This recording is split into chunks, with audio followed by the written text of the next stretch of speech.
안녕하세요. 결혼 11년차 새댁입니다. 나이는 30대 초반이고 현재 작은 음식점 하나를 운영하는 중이고요.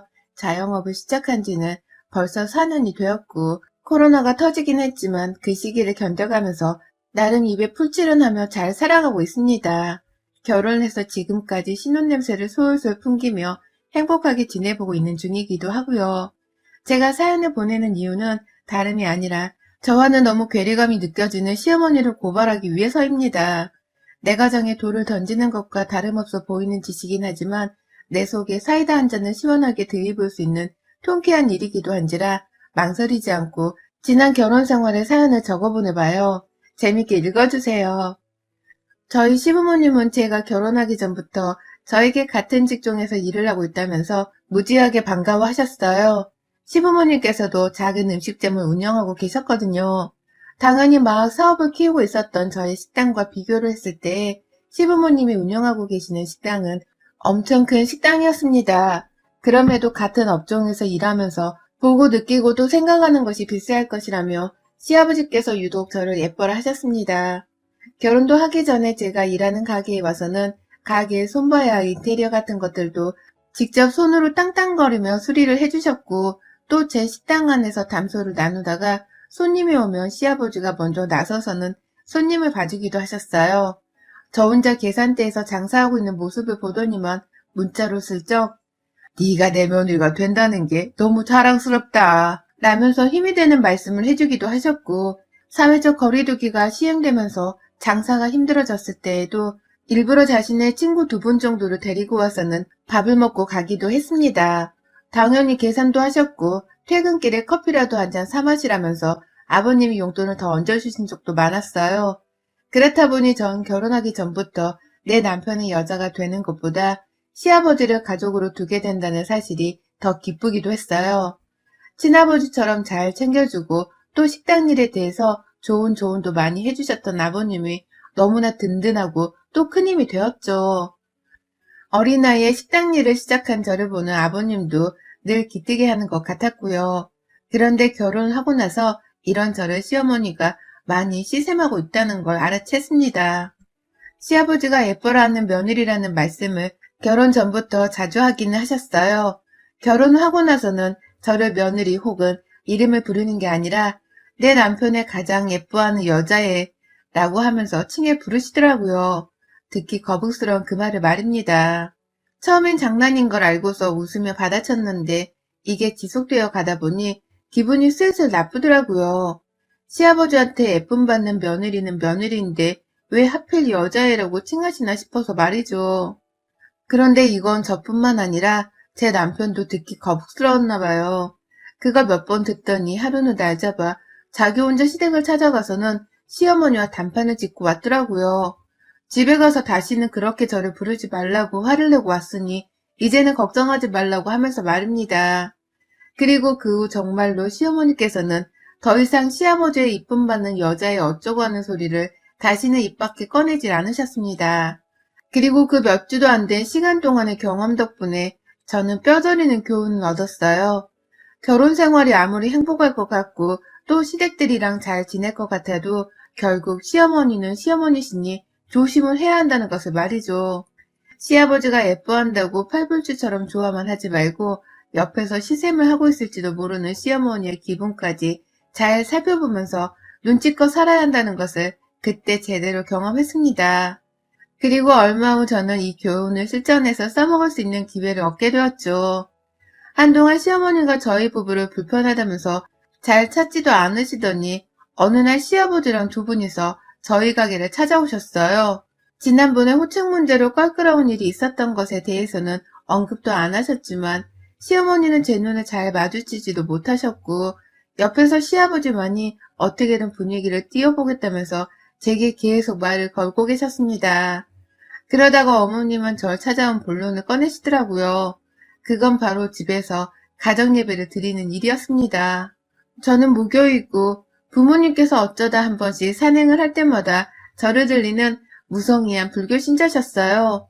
종교 자체란 것을 심하게 가져본 적이 없는 사람이었고 종교를 가지고 있는 사람을 가까이에 두고서 살지도 않았습니다. 다만 남편이랑 교제를 시작하면서부터는 남편이 부모님을 따라서 기독교인이라는 것을 알았고요. 딱히 저한테 종교를 강요하지는 않았기 때문에 남편과는 종교적인 문제가 전혀 없이 잘 교제를 했습니다. 결혼을 하고 나서도 변한 건 하나 없었고요. 그런데 갑자기 찾아오신 시어머니께서 제게 함께 예배를 드리지 않겠냐고 하시는 거예요. 기독교인이 되어서는 함께 종교활동을 해보자는 제안이셨습니다. 당시 처음에 이 얘기를 들었을 때에는 살짝 당황을 하긴 했지만 그 이상의 감흥은 없었어요.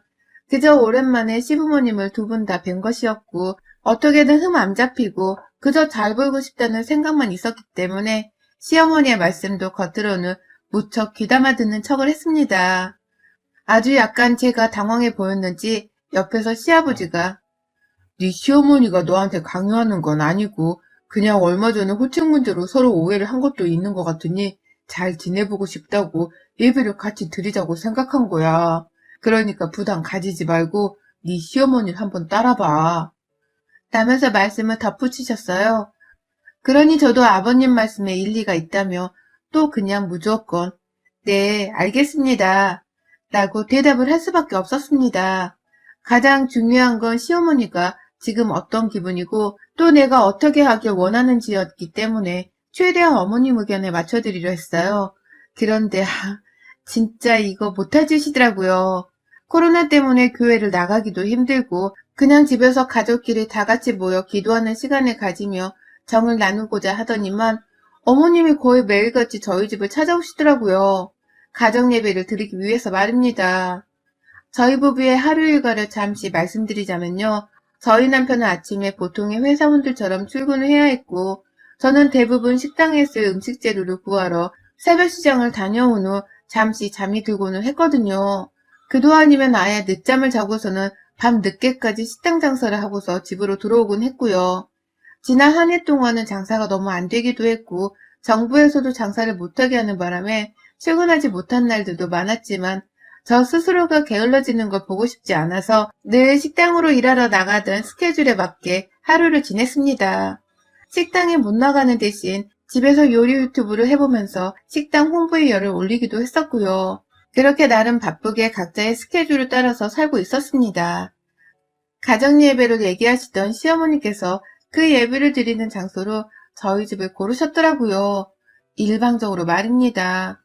우리 집에서 예배를 드렸으면 좋겠다는 상의 한마디 없이 오늘 예배는 너네 집에서 지내자. 아침 예배 괜찮지? 라며 새벽 일찍 전화를 하기도 하셨고요. 아침에 오는 걸로 끝이 아니라 저녁 예배까지 하루에 2번을 가정 예배를 드린다고 저희 집을 찾아오신 적도 수두룩했습니다. 처음에는 이게 뭔 일인가 싶어서 눈을 비비며 일어나 시부모님을 따라 가정 예배를 드리기도 했고요. 저녁에 가게에서 일을 하다 말고 집에 와 계시다는 어머님의 연락을 받고서 불이 났게 뛰쳐간 적도 있었어요. 그 가정 예배를 같이 드리기 위해서 말입니다. 무슨 예배를 오래 하는 것도 아닌데 아침 저녁으로 이렇게 시간을 나눠서 칼같이 하시는가 싶어 처음엔 너무 힘들었어요. 그 스케줄을 맞춰드리는 것도 힘들었고 가게 장사를 내버려 둔 채 집으로 뛰어오는 것도 너무 스트레스였죠. 그리고 무엇보다 저에게 열심히 예배를 드려야지만 복이 생기고 축복이 더해진다고 하면서 지나칠 정도로 독실한 신앙심을 요구하시는 게 너무 부담스러웠습니다. 그런 저를 보는 시어머님의 표정이 늘 진심이었고 또 진지했는지라 제가 도무지 그 눈빛과 손을 뿌리칠 수가 없었네요. 뭔 말을 하시던지 내내 하면서 받들고 어머님이 기도하라는 대로 기도를 하고 눈 감으라고 하면 눈을 감으면서 정말 하라는 대로 다 하며 살았어요. 전 그저 결혼을 했을 뿐인데 새로운 종교에 새로운 종교활동까지 눈꽃 뜰 새 없이 바쁜 하루들을 보냈습니다. 이게 또 미루지 말고 매일같이 축복과 대화를 나누는 게 중요하다고 말씀을 하시는 바람에 거의 매일같이 가정예배를 드렸어요. 분명한 건 저희 사이의 유대감은 높아졌다는 겁니다. 매일같이 얼굴을 맞대고서 기도를 하니 유대감이 높아질 수밖에 없었죠. 하지만 슬슬 시간이 흘러갈수록 저의 피로와 억울함은 날로 쌓여갔어요. 무슨 억울함이 들었냐고요? 종교를 강요하면서 나한테만 그리고 우리 집만을 고집하는 시어머니의 이중성에 억울함이 쌓인 것이었죠. 앞서 말씀드렸듯이 저희 시댁에서도 음식 장사를 하고 있었기 때문에 가게 일로 바쁜 저뿐만 아니라 따지고 보면 시부모님도 정말 바쁜 분들이셨습니다. 그런데도 시어머니는 장사를 하다가 여유롭게 나오셔서는 저녁 가정 예배를 참 열심히도 드리시더라고요. 아침 예배는 도저히 저나 남편이 못해 먹겠어 시간적 여유가 없다는 핑계를 절실하게 대면서 취소를 했습니다. 저희가 안 하겠다고 하니 시어머니는 그럼 아침 예배 못 드리는 그 10분은 저녁 때 몰아서 하자. 매일 저녁 20분 동안 예배를 드리는 거야. 괜찮지? 라면서 변경을 하셨고요. 저희 부부로서는 그게 최선인 것 같아서 그러자고 했습니다. 차라리 아침에 일찍 일어나는 것보다는 훨 나을 거라고 생각을 한 거죠. 하지만 그 후 저녁 예배를 하면서 제 가게 일 때문에 피치 못할 사정으로 집에 못 가는 일이 많아졌어요. 그런데도 시어머니는 가정 예배를 미루면 절대로 안 되는 거라면서 빨리 오라고 엄청 닥달을 하시더라고요. 일 때문에 가정 예배를 못 온다는 게 말이 되냐고 하면서 말이죠. 실제로 안 가게 된 날이라도 있으면 저를 엄청 나무라셨습니다. 제가 다 뻘쭘할 정도로 말이죠. 그런데 시아버지가 일 때문에 바쁘다고 예배를 빠지시는 날이 있기라도 하면 네 시아버지도 못 오신다 라고 하면서 아무 말씀도 안 하더라고요. 심지어 제 남편이 일 때문에 야근해서 못 온다고 하면 우리 함께 기도해주자 라고 하면서 또다시 아무 말을 안 하셨어요. 그러니까 저 하나만 불참을 할 시에 혼을 내시는 것이었죠. 저도 바쁘고 일해야 하는데 저 하나만 꾸역꾸역 가정예배 자리에 부르시니 억울함이 생기지 않을 수가 없었어요. 그렇게 모여서는 성경 무슨 절을 읽고 또 읽고 모두가 따라 읽어야 한다고 해서 같이 또 읽고 어색하지만 시어머니가 하라는 대로 다 하면서 버텼습니다. 이유도 모른 채 내 집을 가정예배 공간으로 내어주고서는 거의 매일이다시피 시어머니를 마주봤고요. 그러다 보니 저도 슬슬 짜증이 밀려오면서 반항심이 생겼어요. 시어머니를 이렇게까지 받들면서 내가 안 믿는 종교를 믿는 척 해야 하나 싶었거든요. 물론 지난설에 제사를 지내지 않고서 간단한 음식만 만들어 먹으며 지내는 것은 분명 며느리인 저에게는 좋은 점이었습니다.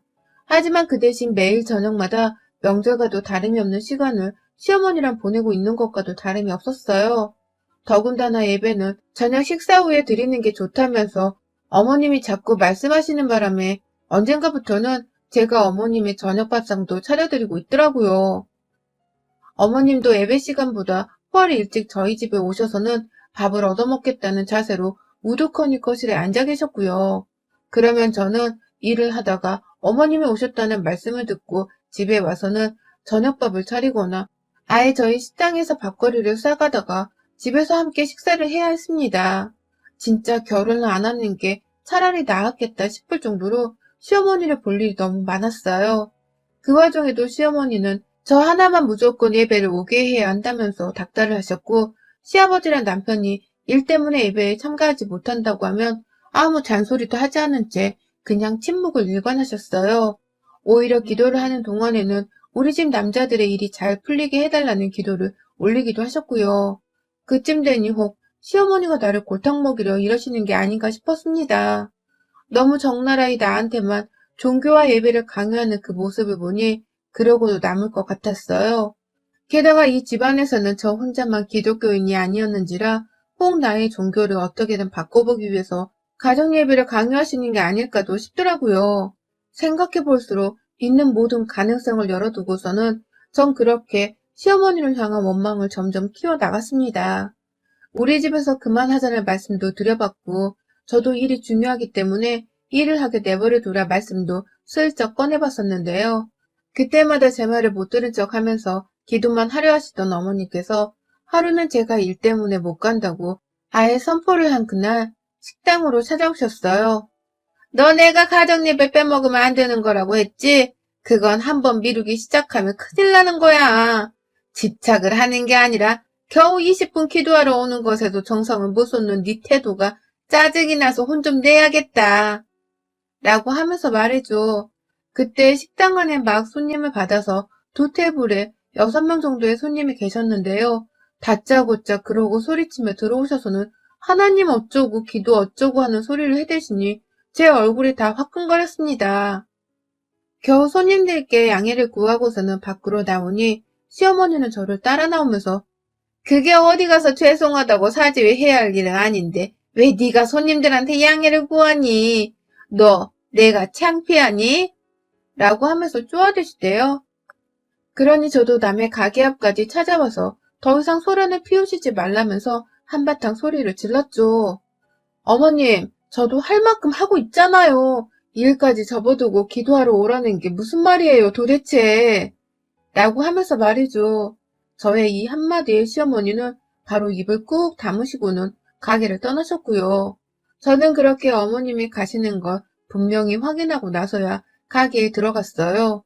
가게 손님들이 다 나가시고 나서는 도저히 마음이 속상해서 일에 집중도 안 되었고 마감 시간 1시간 정도 앞당겨서는 일찍 문을 닫고 집으로 갔어요. 그런데 아이고, 잠시 핸드폰이 방전으로 꺼져 있었는데 집에 가서 충전을 하려고 보니 시어머니가 여태 저희 집에 계시대요. 남편은 옆에서 내 문자 안 봤어? 라면서 난처하다는 듯 절 보고 있었고요. 글쎄 시어머니가 저랑 그렇게 식당 앞에서 헤어지고 난 후 집으로 와서는 여태 가시지도 않고 제 욕을 한 사발 하셨나 보더라고요. 뒤늦게야 퇴근하고 온 남편은 제가 와봤자 싸움만 일겠다 싶어서 웬만하면 집에 늦게 오라는 문자를 보냈던 것인데 하필 제 핸드폰이 방전이 된 바람에 제가 그걸 확인하지 못했습니다. 이게 무슨 타이밍인가 싶기도 하고 여태 저한테 미안한 마음보다 화난 마음이 더 들어서는 씩씩대고 있는 시어머니의 꼴이 우스워 보이기도 했습니다. 속에서 천불이 일어나는 기분이 들길래 아, 그만 좀 하시지 라면서 저도 모르게 혼잣말을 내뱉어 버렸어요. 그러자 그 순간 저는 제 집안에서 악마를 보았습니다. 그렇게 감사, 용서, 그리고 사랑을 외치시더니만 시어머니는 다짜고짜 저에게 달려와 제 뺨을 내리치시대요. 너 내가 기도 똑바로 하고 살자고 누누이 말했잖아. 가정예배라는 게 그렇게 네 멋대로 빼먹으면서 하는 게 아니라고 내가 말했잖아. 왜 못 알아들어? 라고 하시는데 뺨을 맞은 채로 남편과 눈이 마주쳤다가 눈물이 반쯤 눈에 고였어요. 내가 왜 힘들게 일하고 와서는 시어머니께 뺨이나 맞을 만큼 욕을 얻어먹어야 하나 싶기도 해서 말이죠. 그러자 남편은 아니 나도 못 갔고 아빠도 일한다고 못 갔는데 왜 이 사람한테만 그래? 일하다가 기도한다고 중간에 올 순 없잖아. 그러면 예배 시간을 한참 후로 좀 늦추기라도 하던가. 라면서 시어머니를 나무랐는데요. 저로서는 남편의 그 말 한마디도 너무 짜증이 났습니다. 기도 시간을 늦추고 말고가 문제가 아니라 왜 이걸 며느리 나한테만 죽어라 참여를 하라고 강요를 하는 건지 짜증이 났어요. 그러니 저도 그 당시 시어머니가 들고 계시던 성경책을 빼앗아 들어서는 보란듯이 시어머니의 발등위로 던져버리고 말았어요. 할 거면 혼자 하시라고요. 시아버지도 남편도 다 잘만 빼먹는구만. 왜 나는 자꾸 안 된다고 하는 건데 왜 자꾸 나한테만 강요를 하냐고. 라면서 던진 성경책을 한 번 더 던져주겠다면서 떨어진 책을 주우러 다가가니 시어머니는 어디에 손대를 하냐면서 그 책을 받자마자 자기 등 뒤로 숨기시고 아휴 정말 짜증이 치솟다 못해 말도 못할 지경이었어요. 그러고는 바로 시아버지한테 전화를 드렸죠. 아버님, 저 아버님한테도 너무 실망스러워요. 저 가게 일하는 거 누구보다 자랑스러워하고 또 기특하게 바라봐 주셨으면서 왜 어머님이 자꾸만 저 가게 운영하는 거 방해하시고 가정예배를 드리라고 강요하시는 걸 말리지도 않으세요? 저는 한번 빼먹기라도 하면 5만 욕은 다 얻어먹는데 아버님은 가게 보신다고 마음대로 불참도 하시고 아버님 저한테 뭐 화난 거 있으세요? 라고 하면서 일부러 시어머니가 아닌 시아버지한테 전화를 해서는 보란듯이 하소연을 했습니다. 나를 그래도 더 아껴주고 예뻐라 해주며 이해를 해주시는 분이셨기 때문에 아버님만큼은 제 얘기를 더 이성적으로 들어주실 거라 생각을 했습니다. 시어머니는 미친 사람처럼 제 말을 절대로 들어주지 않을 거란 확신이 있었고요. 그런데 참 시아버지의 대답이 놀라웠어요. 시아버지는 가정예배를 드리고 있다는 건 잘 알았지만 시어머니가 저한테 강요를 하다시피 매일 나오게 하고 있는 줄은 전혀 모르셨더라고요. 아예 알지도 못하시고서는 근데 아직도 니들 가정예배를 드리고 있었냐? 난 하다가 흐지부지 돼서 더 이상 안 하고 있는 줄 알았는데 라고 하시더라고요. 그제서야 저도 재차 확인을 했습니다. 시어머니가 정말 나 하나한테만 가정예배를 강요하면서 일부러 나를 못살게 굴기 위해서 종교적 활동에 대한 강요를 해오셨다는 것을 말이죠. 애초에 이렇게 저를 스트레스 받게 하기 위해서 가정예배를 해보자는 말도 꺼낸 것이었고, 그래서 시아버지랑 남편이 불참을 한다고 했을 때에도 아무 말을 하지 않고 침묵으로만 모른 척 하셨던 것이더라고요. 다 저 하나를 괴롭히고 더 골탕 먹이기 위해서 말입니다. 결국 시아버지는 상황을 같이 정리해보자며 그 늦은 시각에 저희 집을 찾아왔어요. 그 와중에 시어머니는 자신이 한 짓이 시아버지한테까지 들통이 난 것을 지켜보며 빨리 전화를 끊으라고 옆에서 엄청 닥달을 하시다가 혼자 먼저 집을 가겠다며 짐을 챙기셨어요.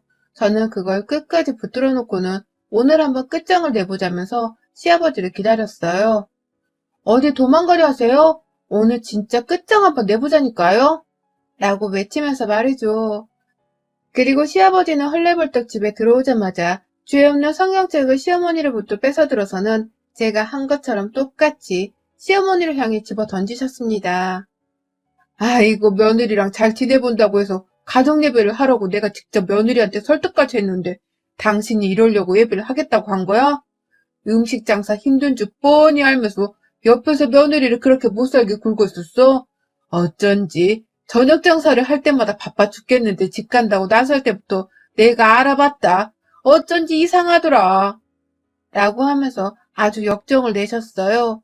그간의 이상했던 행동들이 다 며느리를 괴롭히기 위해서였냐면서 저를 대신해 불효령을 내리듯 혼을 내셨고요. 시어머니는 거의 시아버지 말에 아무 대꾸도 못하고 혼만 났어요. 제가 옆에서 진짜 그러셨어요? 저 하나 괴롭히겠다고 장사도 내팽개치고 우리 집을 오셨던 거예요? 참, 독하고 대단하시네요, 어머님. 이라면서 초르치는 말도 몇 번이고 덧붙이고 일부러 맞장구를 치면서 약을 올렸습니다. 시어머니는 그냥 가만고 죄인 마냥 들킨 게 부끄럽다며 고개를 숙이시더라고요.